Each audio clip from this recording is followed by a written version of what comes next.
Hello everyone. நம்ம எல்லாருக்குமே தெரியும் யுக்ரைன் ரஷ்யா வார் கடந்த 2 வருஷமா நடந்துட்டு இருக்கு. அண்ட் இந்த வாரம் நிறைய இவென்ட்ஃபுல் ஆக்டிவிட்டீஸ் எல்லாம் நடந்திருக்கு. ஜோ பைடன் கொடுத்த தேவையே இல்லாத யுக்ரைனுக்கான சப்போர்ட் அண்ட் ரஷ்யா வந்து அவங்களுடைய நியூக்ளியர் ஒப்பந்தத்தை மாற்றி அமைச்சிருக்கு. எல்லாத்த விட ரொம்ப முக்கியமா புட்டின் ரஷ்ய அதிபர் புட்டின் வந்து வெஸ்டர்ன் அமெரிக்காவுக்கு கொடுத்த ஒரு வார்னிங். இதெல்லாம் பத்தி தான் வந்து நம்ம இன்னைக்கு vlogல பார்க்க போறோம். வாங்க பார்க்கலாம்.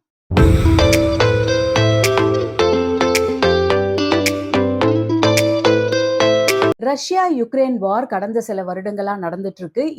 இது ஏன் நடக்குது அப்படின்றத பத்தி எல்லாருமே நிறைய சொல்லிட்டாங்க. அதை பத்தி நான் ரொம்ப டீட்டெயிலா சொல்ல போறது இல்ல. பட் இந்த ரஷ்யா யுக்ரைன் வார்ல அமெரிக்கா, பிரிட்டன் போன்ற பல நாடுகள் வந்து யுக்ரைனுக்கு தான் வந்து சப்போர்ட் பண்ணுது.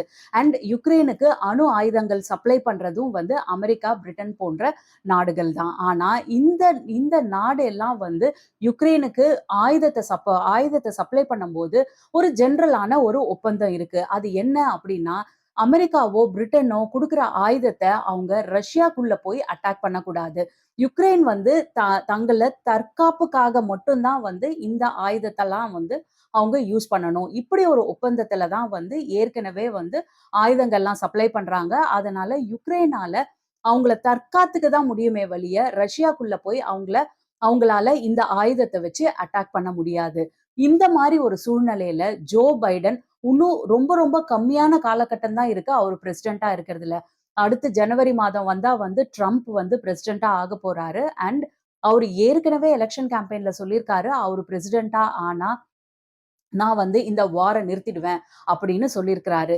இது ஒரு பக்கம் இருக்க, ஜோ பைடன் கொண்டு வந்த 4 முக்கியமான சேஞ்சஸ் என்ன அப்படின்னா, யுக்ரைனுக்கு பர்மிஷன் குடுத்திருக்காங்க ரஷ்யாவ உள்ள போய் அடிக்கிறதுக்கு. ஏற்கனவே இதுக்கு வந்து ஒரு பேன் இருந்திருக்கு. நான் சொன்ன மாதிரி அவங்களோட அமெரிக்கா குடுத்த ஆயுதத்த யூஸ் பண்ணி அவங்க ரஷ்யாக்குள்ள போய் அடிக்க முடியாது. அவங்கள தற்காத்துக்க மட்டும் தான் முடியும். அந்த பேன லிஃப்ட் பண்ணிட்டு இவங்க வந்து யுக்ரைன் வந்து ரஷ்யாக்குள்ள போய் அடிக்கலாம் அப்படின்றத சொல்லியிருக்கிறாரு.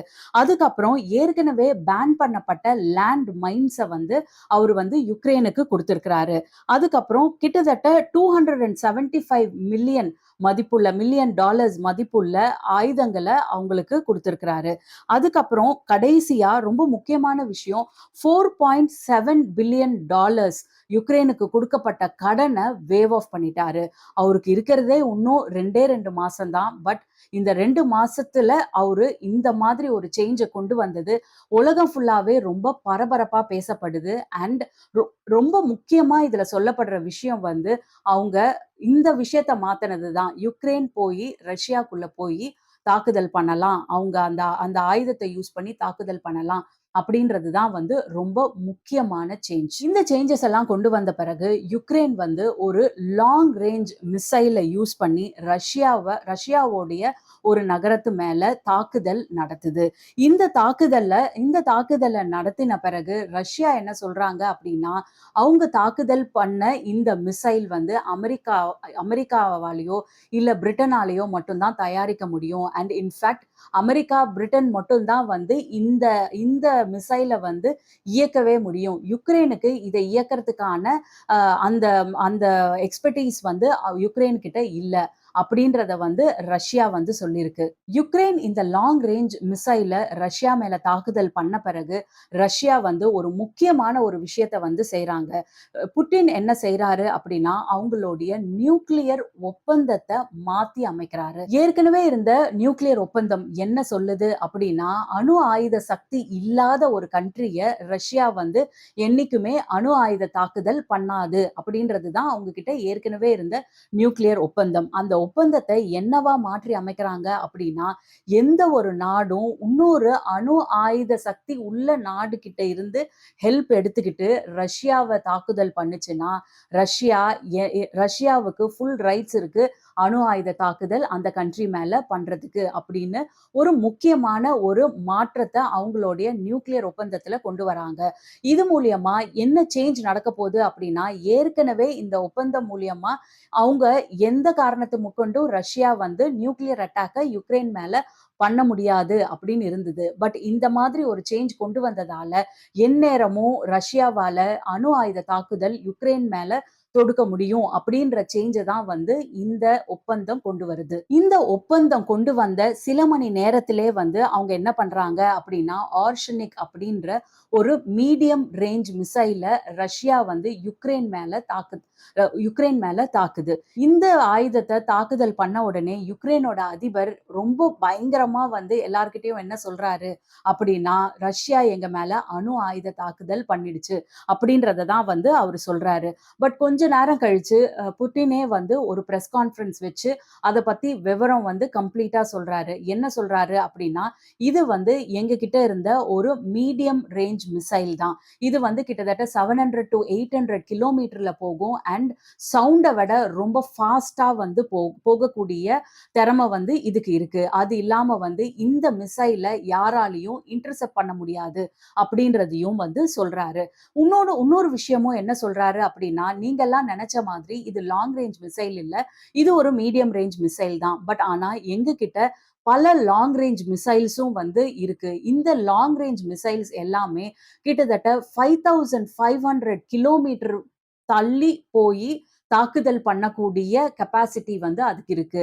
5500 கிலோமீட்டர் அப்படின்னா, எங்களால யூரோப்ல எங்க வேணாலும் தாக்குதல் பண்ண முடியும் அப்படின்றத வந்து அவரு சுட்டிக்காட்டியிருக்காரு. அது இல்லாம நியூக்ளியர் ஹெட்ஸோட இந்த மிசைல் எல்லாம் வந்து கிட்டத்தட்ட சவுண்டோடைய டபுள் ஃபாஸ்ட்டா வந்து டிராவல் பண்ணக்கூடிய தகுதி வந்து இந்த மிசைலுக்கு இருக்கு.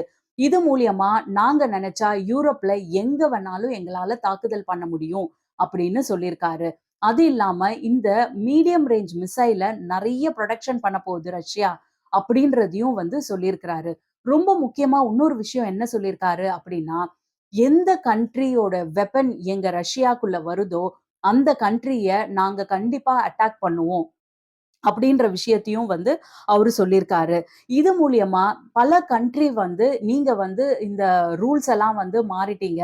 ரூல்ஸ வந்து நீங்க ஃபாலோ பண்ணல அப்படின்றத சொல்லும்போது, அவரு என்ன சொல்றாரு அப்படின்னா, "நாங்க என்னைக்குமே ரூல்ஸ் ஃபாலோ பண்ணாம இல்ல. நாங்க வந்து எங்கள தற்காத்துக்கிட்டு தான் வந்து இருக்கோம். இது வந்து எங்களுடைய ஒரு தற்காப்பு யுக்தி தான். யுக்ரைன் தான் வந்து முதல்ல எங்க மேல தாக்குதல் நடத்துச்சு. இன்ஃபாக்ட் நாங்க தாக்குதல் நடத்துறதுக்கு முன்னாடி வந்து நாங்க சட்டிலா ஒரு இன்ஃபர்மேஷன லீக் பண்ணிட்டு தான் வந்து நாங்க தாக்குதல் நடத்தியிருக்கோம். இது எங்களுடைய தற்காப்புக்கான தாக்குதல் தான் அப்படின்றத வந்து அவரு ரொம்ப தெளிவா வந்து சொல்லியிருக்கிறாரு. இன்னொரு முக்கியமா என்ன சொல்லியிருக்காரு அப்படின்னா, இந்த வெஸ்டர்ன் கண்ட்ரீஸ் எல்லாம் சேர்ந்து இது 2 கண்ட்ரிக்குள்ள இருக்கிற ஒரு கான்ஃப்ளிக்ட்ட ஒரு வேர்ல்ட் வாரா மாத்த ட்ரை பண்ணிட்டு இருக்காங்க அப்படின்றத வந்து புட்டின் வந்து கடைசியா சொல்லி அவருடைய பிரஸ் கான்ஃபரன்ஸ முடிச்சிருக்கிறாரு.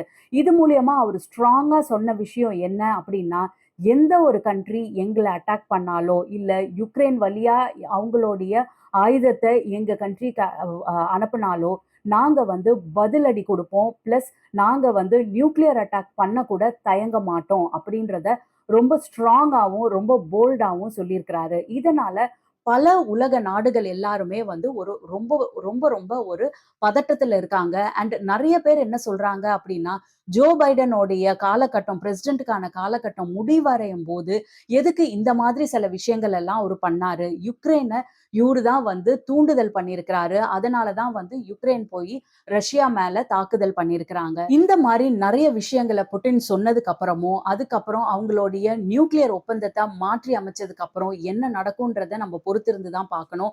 புட்டின் வந்து இறங்கி யுக்ரைன அடிப்பாரா? இல்ல வெயிட் பண்ணி வேற என்ன நடக்குதுன்னு பார்த்துட்டு, அதுக்கேத்த மாதிரி ஆக்ஷன் எடுப்பாங்களா? அப்படின்றதெல்லாம் வந்து நெறைய பொலிட்டிக்கல் விஷயம் சம்மந்தப்பட்ட ஒரு விஷயமா இருக்கு. நெறைய பொலிட்டிக்கலி சம்மந்தப்பட்ட ஒரு விஷயமா இருக்கு. ஸோ இதெல்லாம் வந்து நம்ப வெயிட் பண்ணி தான் பார்க்கணும். புட்டின் வந்து என்ன மாதிரி ஒரு டிசிஷன் எடுக்க போறாரு? இது வந்து வார இன்னும் பெருசாக்குமா? அப்படின்றதெல்லாம் வந்து போக போக தான் வந்து நம்மளுக்கு தெரியும்.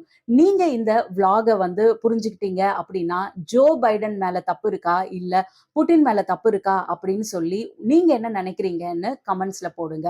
பாய் ஃபார் நவ்.